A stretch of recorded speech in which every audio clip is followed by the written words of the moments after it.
पति के द्वारा मानसिक रूप से प्रताड़ित करने तथा पति की दूसरी शादी की शिकायत लेकर आईजी कार्यालय पहुंची महिला। नमस्कार, हम आपके साथ हैं और आप देख रहे हैं RKD न्यूज। छत्तीसगढ़ जिला बलरामपुर रामानुजगंज के शहर रामानुजगंज की मीरा प्रजापति पति उमेश कुमार प्रजापति वार्ड क्रमांक 1 की निवासी होना बताया है। उसने अपने आवेदन में लिखा है कि शादी 19 मई 2009 की सामाजिक रीति रिवाज से हुई थी। मेरा एक बेटा है जिसकी उम्र 14 वर्ष है और कक्षा 8वीं में अध्ययनरत है। मेरे पति द्वारा रामानुजगंज के कोर्ट में सन 2023 में तलाक का आवेदन लगाया गया है। शिक्षिका ने अपने आवेदन में साफ साफ बताया है कि मुझे तलाक नहीं चाहिए। वो मेरे साथ हमेशा मारपीट करते तथा गंदी गंदी गाली देते हैं। घर खाली करने की धमकी तथा घर बेचने की धमकी देते रहते हैं। जहां उन्हें सड़क पर आ जाने का भय बना हुआ है। उन्होंने आरोप लगाते हुए कहा है कि मेरे पति बिना तलाक लिए दिनांक 21 जून 2025 को शादी करने गए थे और 22 जून 2025 से एक दीपा पिता सोमनाथ प्रजापति के साथ रह रहे हैं। उन्होंने हमारे संवाददाता से बातचीत के दौरान बताया कि मैं पेशे से शिक्षिका हूं तथा मुझे मानसिक बीमार बताया जाता है।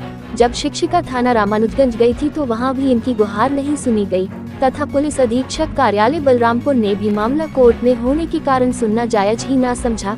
इसके बाद त्रस्त होकर अपनी सुरक्षा व न्याय की गुहार लगाने महिला आईजी कार्यालय पहुंची तथा अपनी शिकायत में महिला ने जांच कर कठोर कार्रवाई करने की मांग की है। आइए सुनते हैं क्या कहा पीड़िता ने। सरदार गुरजीत सिंह की रिपोर्ट, अंबिकापुर, छत्तीसगढ़।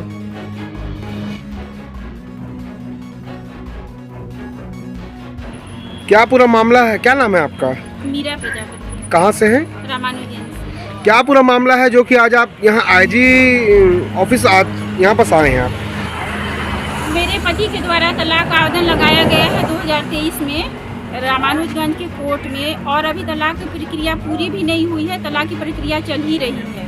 लेकिन मेरे हस्बैंड 21 जून 2025 को शादी करके घर में ले आए हैं, मतलब दूसरी शादी करके ले आए हैं और वहाँ के थाने में देती हूँ, रामानुजगंज के थाने में, तो वहाँ से तो कुछ कार्रवाई नहीं करते हैं, इसीलिए मेरे को यहाँ अंबिकापुर आना पड़ा है। क्या आपके साथ मारपीट वगैरह भी करते हैं? मारपीट भी हुआ है। 12 दिसंबर 2023 में मारपीट हुआ था। बेटा को भी मारे थे, मेरे को भी मारे थे। सिर में चोट लगा था और हाथ पैर में भी चोट लगा था।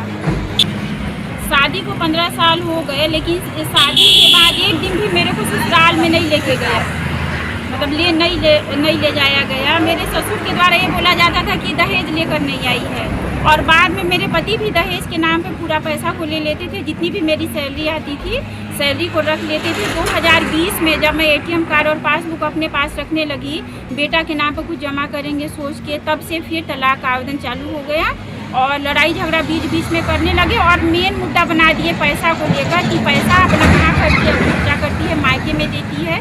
बस इसी मुद्दा को लेके फिर तलाक आवेदन लगा दिए।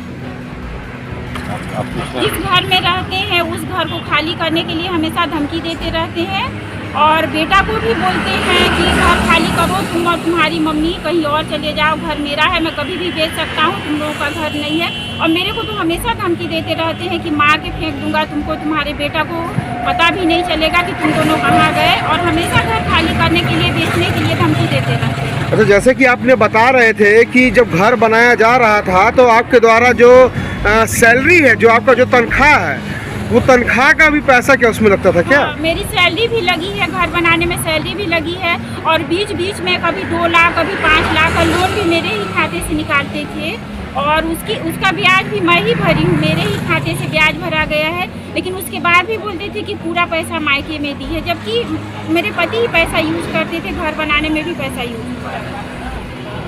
आप हमारे चैनल के द्वारा क्या चाहते हैं? मैं चैनल के द्वारा ये चाहती हूँ कि हम दोनों टीचर हैं, मेरे हस्बैंड भी टीचर हैं और एक टीचर रहते हुए हम दूसरे को, बच्चे लोग को हम शिक्षा देते हैं कि गलत के खिलाफ आवाज़ उठाओ, लेकिन मेरे साथ ही गलत हो रहा है। तो मैं मीडिया के माध्यम से बस यही बताना चाहती हूँ कि मैं क्या करूँ। मैं तो उचित कार्रवाई चाहती हूँ क्योंकि बिना तलाक लिए मेरे हस्बैंड दूसरा शादी करके ले आए हैं और मेरे ऊपर एक से एक आरोप लगाए जा रहे हैं। स्कूल जाती हूँ, वहाँ भी मेरे को परेशानी हो रहा है, स्कूल आने जाने में भी परेशान कर देते हैं, हमेशा इसके साथ अफेयर है, उसके साथ अफेयर है, इस टाइप से मेरे को बदनाम भी किया जा रहा है। और मीडिया के माध्यम से मैं ये चाहती हूँ कि ऐसे कर रहे हैं मेरे हस्बैंड, ऐसे कर रहे हैं, इनके ऊपर मैं कार्रवाई चाहती हूँ।